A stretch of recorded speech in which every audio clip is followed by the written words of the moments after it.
So, once upon a time, I was a pretty big fan of Precure, or Precure as they call it in Japanese contexts. If you've never heard of it, it's a huge magical girl anime franchise aimed at young children, featuring small teams of colorful heroes who fight the forces of evil with the powers of love, friendship, various philosophical themes, and super cute costumes. The series is over 20 years old now, and releases a new season with a new group of magical girls almost every single year. New magical girls, new worlds, new concepts and themes, and most importantly to me, new character designs, which have kinda lost their touch over the years, not gonna lie. I don't think the newer girls look bad necessarily. I mean, a few of them actually do look pretty bad, but most of them are just really generic and unimpressive. And as someone who is drawn to a show first and foremost by how much its character designs excite me, this trend has really taken a hatchet to my interest in the franchise as a whole. Every single time a new series gets announced, I go over to the wiki and take a look, and I try to balance my interest in the concept and themes with the frustration that wells up in my soul when I look at the newest batch of uninspired designs. And for the last decade or so, with one unfortunate exception that we'll discuss later, the interest has been too low and the frustration has been too high. Until recently, when the new series for 2025 was officially revealed, You and Idol Precure. I have so many thoughts about this. First and foremost, I love the art style. I always enjoy it when Precure takes a more cartoony, stylized direction. I also don't hate the character designs. Usually, they do this thing where only the lead cure gets a well thought out design that really matches the theme and energy of the season. And then the rest of the cures get whatever random stuff the character designer could come up with, apparently. But with this group, it's actually the opposite. The lead cure got the Precure classic of putting all the effort into the head and shoulders, and then just going, just draw some clothes for the rest of the design. But the other two girls actually have points of interest sprinkled throughout their outfits. You know, as opposed to slapping a giant lump of fabric onto their skirts like a cancerous growth in a desperately lazy attempt to provide an interesting silhouette. Anyway, I gotta say, my favorite design here is the purple girl, Kira Kyun. Ridiculous name, yes, but the design is on point. It's not too busy, not too bland, lovely round shape language, and an adorable hairstyle. I also think the plaid motif is worked into her outfit the best. Like, they don't overdo it in a single spot like with Cure Idol, and they don't half-hide it like with Cure Wink. Here, they actually use it as a proper accent, highlighting specific elements of her design. Basically, she looks good. Seeing her actually makes me feel motivated to watch this series. There are other aspects of this idea that also make me interested in this season. For instance, the fact that we're starting out with two fairies.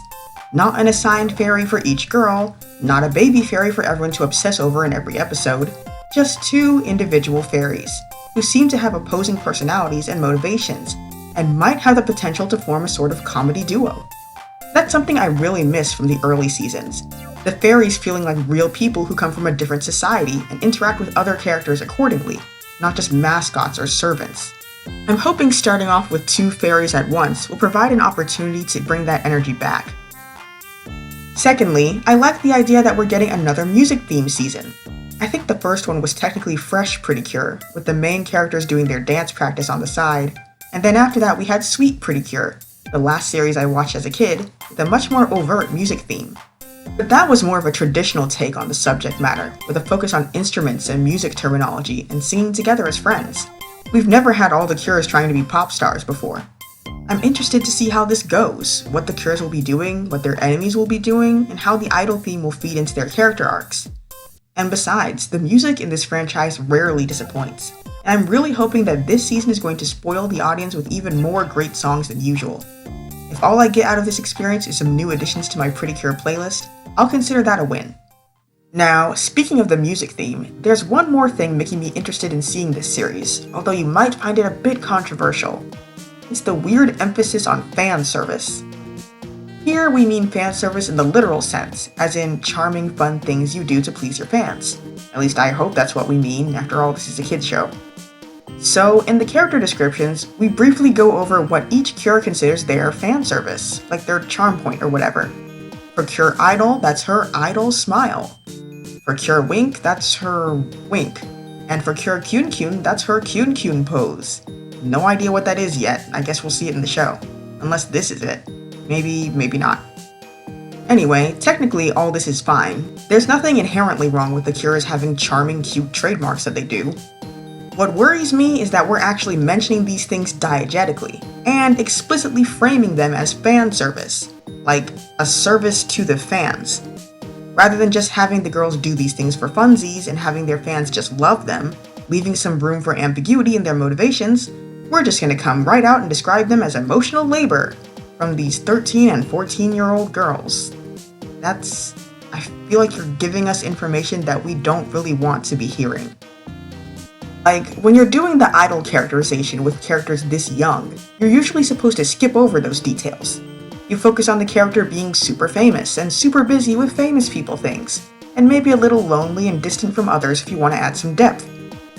You don't focus on the part where they literally perform behaviors for the sake of their brand, devoting a portion of their emotional energy to being marketable and pleasing strangers, because it opens the door to a discussion of the implications of that work, and how these 13 and 14-year-old girls deal with that in a healthy way, while they're presumably still learning how to regulate their own emotions and understand their developing brains.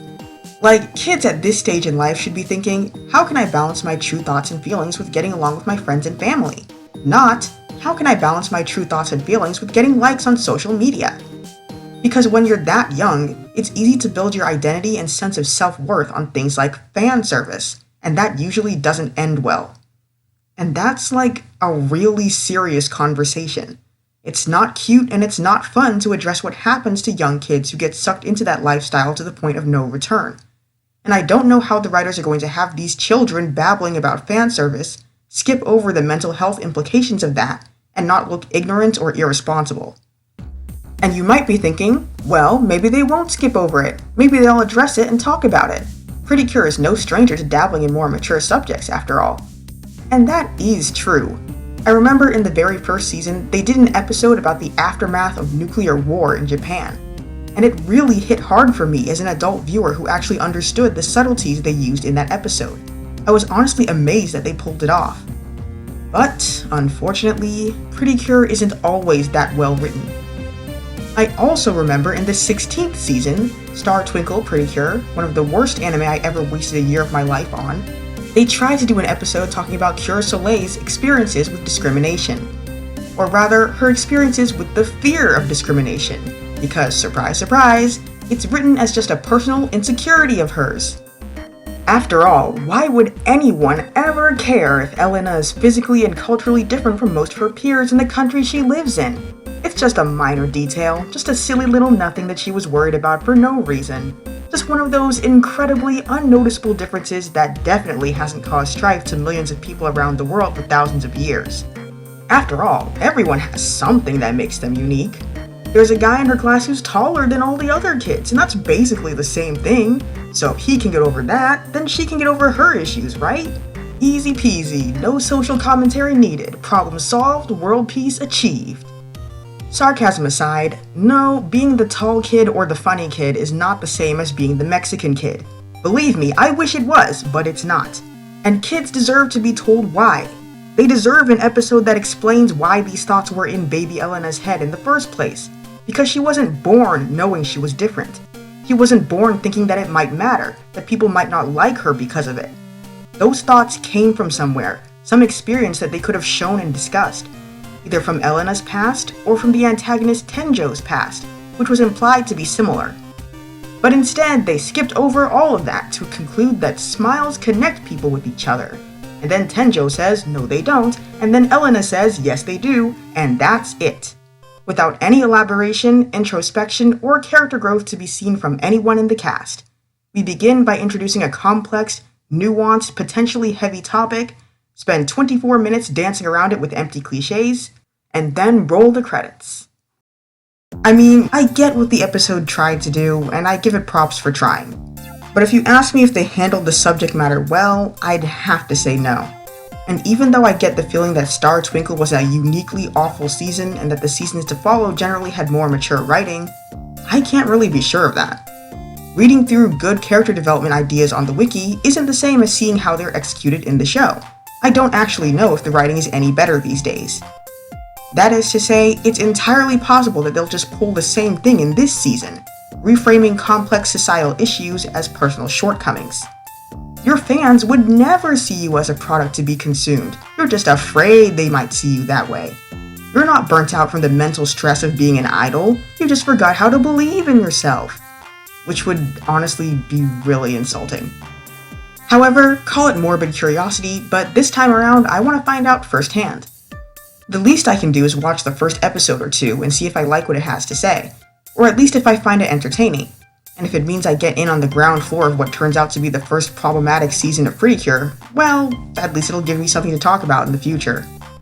Thanks so much for watching, like, subscribe, whatever, and I'll see you next time.